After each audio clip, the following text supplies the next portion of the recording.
Hannah. Welcome to my channel. This is my 2025 recap of all of the weird things in my jam-packed year.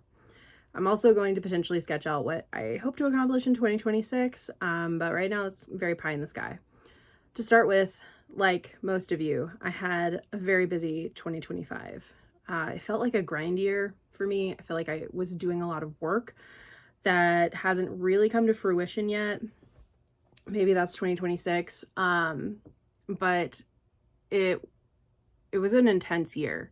And when I do a month by month analysis of what happened in 2025, I had to color code for personal achievements and professional achievements as separate things because the year was so jam-packed.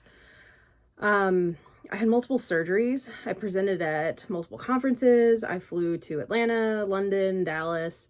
I drove to San Francisco to meet my friends. My family and I traveled up into British Columbia, found a new town that we love. And in general, I spent a lot of time with my family this year. I do have some regrets. I feel like I should have spent more time with them, but I did spend a lot of time with my family. Thrift Books sent me an email yesterday to tell me that I bought over 230 books this year from Thrift Books. So shout out to the Thrift Books for keeping me and my family rich in books this year.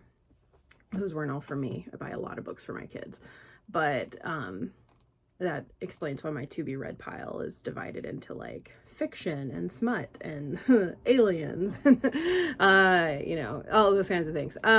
Anyway, let's get into the recap. January was fairly quiet. There was a lot of snow, and we were snuggling with our cat Lucifer. She arrived on our doorstep Halloween night of 2024, which is a great story. But anyway, and I started my third semester of classes for my PhD program. So I was mistakenly under the impression that it was going to be a quiet year because January was kind of quiet. February was still super snowy. I live in Spokane, so we get a decent amount of snow every year, but February was noted by some really good snowfalls. But March was when my kids had spring break, and so I spent a lot of time with them. I did take some time off around their spring break to be with them, and I was trying to get some knitting done because I kind of felt like maybe the year was going to take a turn, but I wasn't quite there yet. But I knew some things were on the horizon.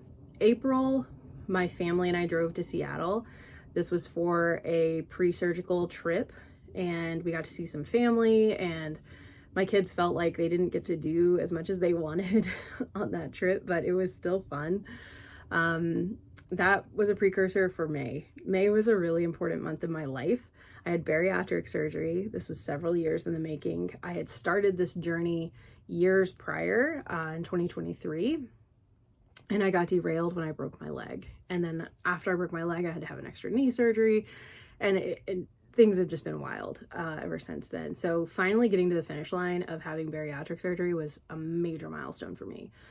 I also have lost about 50 pounds. It fluctuates a lot on a day-to-day basis, but I had a vertical sleeve, and I would say from May to now in December, I've definitely lost 50 pounds. And I've noticed significant changes, not just in my body, but like non-scale victories is a big deal in the weight loss community. And so I've had so many massive non-scale victories over the last like month or two. So that was wildly successful for me. So my birthday was in May. I didn't get to have a cake. My kids were devastated that I couldn't eat anything on my birthday, but I was still in the like liquid phase of my post-op period. So May was absolutely bananas wild for me. But that kind of kicked into June, which is when my summer class started. I did an internship with one of my faculty members, and we coded observations all summer. It was really fun. That was when we traveled to British Columbia. Took my kids to Kelowna, and they loved it. It was great. We did a Father's Day weekend trip. Got to show my kids some more things about Canada that I personally really like, and we love BC, and we love that area of Canada. So we had a great experience. But July is when the year took a turn. July is highlighted in my camera roll and in my notes as the month that I went to Georgia. This is the first time we've been back to Georgia since we left in 2022. My kids were desperate to see our family. They love my family. I have an aunt and uncle that are pretty active with my kids, and they just wanted to go back. They wanted to go through my uncle's garden. They wanted to play with the dog. They were just so jazzed about it. So that was a good experience. I enjoyed seeing everyone too, but it was a real memorable time for my kids. Of note, in July as well, a paper that I co-authored was submitted to a journal. That was a big moment, and I wrapped up my internship. So it was a big couple of weeks there in July, especially. August started my 4th and final semester of my coursework for my PhD. It was also my first trip to London and to Oxford. It's where I participated in the Accepted Society's Writers Retreat and the in-person symposium. I moderated a panel on non-traditional learners with these really great people, and it was a great experience. When I got back, we took our kids to the Washington State University Observatory. They had a Saturday night showing, and so we went at night, and we were able to see Saturn, the moon, like great shots of the moon. It was incredible. Andromeda. It was a really good experience. My kids still talk about it now. And my son had a surgery, his first surgery, the first time one of my babies had gone under the knife. So that was a big month for me. September, super busy. Mostly though with just like my day job and just being in my classes. October, I had a knee surgery and I presented at 2 conferences.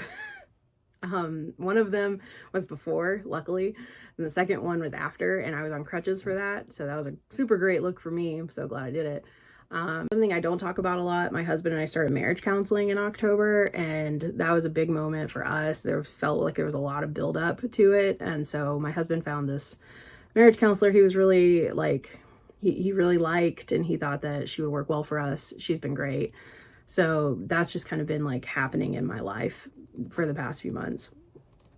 November, my kids started skating lessons again on Saturday mornings, and in like the hockey world, you can't just like try out for hockey. You have to like go through this whole like learn to skate program before you can even try out for hockey. So my kids are doing that. My son really wants to play hockey. And so our weeks are kind of noted by when they can practice, when their actual lessons are, and then like how we're prepping for the next phase. They're into it. So like, that's the whole deal. As soon as they say they're not into it anymore, it's a different story. But skating lessons started up again, which is like a huge chunk of life. November, I also drove down to Sacramento. I saw my colleague Erin. I got to meet her fat cat Hazel. Hazel's a black cat, just like Lucifer. And then I drove over to San Francisco to see Kate and Laura from Accepted Society. And I got to purchase a Paper Republic journal for my boss as a going away present. When you become a Paper Republic convert, you feel like it's the best gift. Like if you need a meaningful gift that someone's going to use long term and is beautiful, Paper Republic is the way to go. So did I drive from Spokane down to San Francisco for Paper Republic? Yes, I did. Was it worth it? Yes, it was. Would I do it again? Probably not. But the tariffs and the shipping delays, all the stuff that was happening at that point in time, like globally, I really didn't want to risk it not getting here in time. And then my friend Ruby talked about going to Top Drawer and getting her Paper Republic in person, and I was like, what? And that's how I found Top Drawer. Top Drawer was amazing. I had a great experience in San Francisco. I'm really glad that I got to do that. And then I got to see all of my friends, and it was just such a good experience. Later that month in November, I had nasal surgery. I've written about this on Substack about how I haven't been able to smell since I had my daughter in 2019.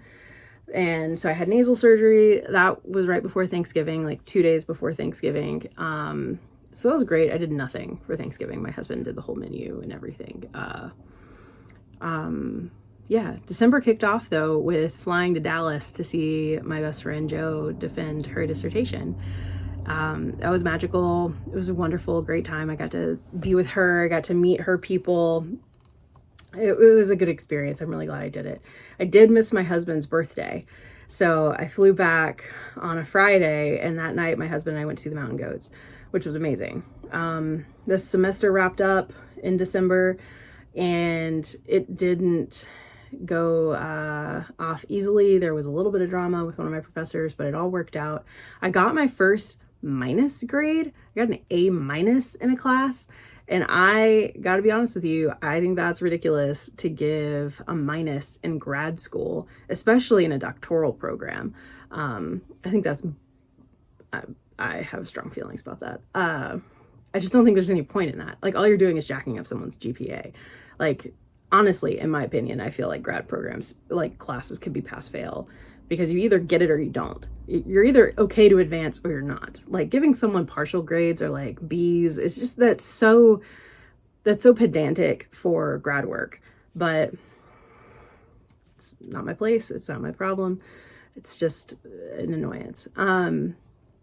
So 2025 in review, I would say, was eventful. I read 20 books, which is not what my goal was for the year, and not even close. But those 20 books, some of them I struggled through. Catabasis, or Catabasis, however you pronounce it, that everybody was going bonkers over. It took me months to read. And it was interesting while I was reading it, but like, to think, oh, I'm going to sit down and read this, I would be like, I don't really want to do that. And then I'd read it and I'd be like, oh, this is interesting. And then, but I could put it down. It wasn't riveting. It didn't keep me engaged. I didn't want to just binge read it at all. And it took me months to finish it. And then I didn't read anything else because I was like, oh, I've got to get through this book. Anyway, I don't know. Maybe I should have DNF'd it. I don't know. I didn't. I finished it. Actually, I felt like the ending was really just weak compared to some of the rest of the story, but it was okay. My favorite book of the year was a book called Sandwich by Catherine Newman. If you like stories about women, especially women with like grown children, grappling with like the mortality of her parents, aging, difficult life choices, it was amazing. I laughed. I cried a lot. I read passages out loud to my husband because it was just so good. It was so riveting. And I recommended it to anyone that I thought was age appropriate and that would like it. That's my 2025. 2026 is going to start with a trip to Oxford that I know for sure. And then I'm writing my dissertation, and then there's a lot of things I've applied for, and then a lot of unknowns. I'm probably taking my kids back to Georgia at some point. Probably going back to Oxford again in July or August. I just have a lot to get done next year, and I've applied to a lot of things, but this is also the year that I'm going to be more discerning. I'm going to say no to stuff. I joined 10 new institutional committees this year, and I agreed to do eight external conference or journal review positions for different groups. So maybe I need to limit my service internally and externally, or just I'm going to be more picky. I think I'm just going to be more picky. So that's going to be my goal, at least. 2026 is going to be another grind year for me. I don't plan on getting my dissertation done in 2026. It's going to be 2027. It's when I plan to graduate. So we'll see what happens between now and then. But I am really optimistic. I think that it's going to be a great year.